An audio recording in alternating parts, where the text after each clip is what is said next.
Kahit tatlo lang sa Duterte ang pasok sa Magic 12, ginit ni Vice President Sara Duterte na magtatrabaho sila para mapalakas ang kanilang pagiging oposisyon.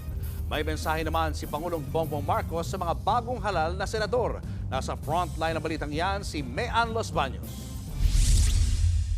Sa 11 kandidato sa pagkasenador na inendorso ni Pangulong Bongbong Marcos sa ilalim ng Alyansa para sa Bagong Pilipinas, 6 ang pumasok sa Magic 12 ng partial and unofficial results. Yan sina Erwin Tulfo, Tito Soto, Ping Lacson, Pia Cayetano at Lito Lapid. Gayon din si Camille Villar na inendorso rin ni Vice President Sara Duterte.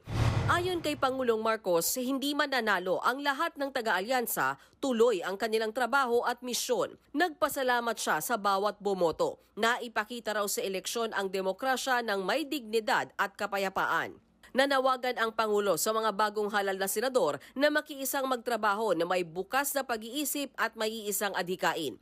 Sa mga hindi pinalad manalo, nirerespeto niya raw ang kagustuhan nilang magbigay serbisyo dahil ang serbisyo publiko raw ay hindi lang nasusukat sa eleksyon. Sa huli, sinabi ng Pangulo na sa gobyernong tapat kasama ang lahat. Sa isang pahayag naman, sinabi ni Erwin Tulfo na handa siyang makipagtrabaho sa mga senador mula sa iba't ibang partido.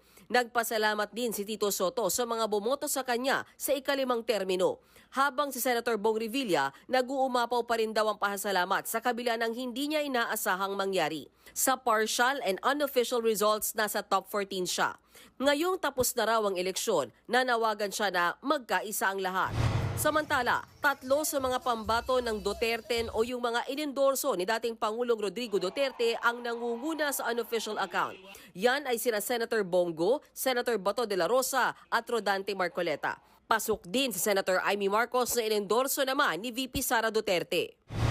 Sa isang panayam, sinabi ni Senator Bongo na malaking tulong ang Duterte supporters na nagalit sa pagkakaaresto kay dating Pangulong Rodrigo Duterte. Malaking bagay rin po yun, no? Nung may sympathy votes naman talagang galit yung tao. Malaking tulong yung nangyari, no? Sa amin, sa team, siyempre, pero malaking kawalan rin po yung kanyang physical presence sa mga rallies. Ganito rin ang paniniwala ni Senator Bato de la Rosa. Yan ang malaking dahilan bakit kami umangat. Yung pag-kidnap at pagdala kay Pangulong Duterte doon sa dahig. So, naggalit yung taong bayan, kaya sila ngayon rumisbak yung taong bayan through their votes. Ayon naman kay VP Sara, hindi ito ang inaasahan niyang resulta ng eleksyon. Gayunpaman, kinikilala niya raw ito at nananatili daw ang kanilang commitment sa publiko. Patuloy din daw nilang pananagutin ang gobyerno at tututukan ang mahalagang issue at magtatrabaho para maging malakas na oposisyon. Nagbabalita mula sa Frontline, Mayan Los Baños, News 5. Mga kapatid, Julius Babaw po. Iba na ang may alam at may pakialam sa panahon ngayon. Para sa frontline ng mga balita, mag-follow at mag-subscribe sa social media pages ng News 5.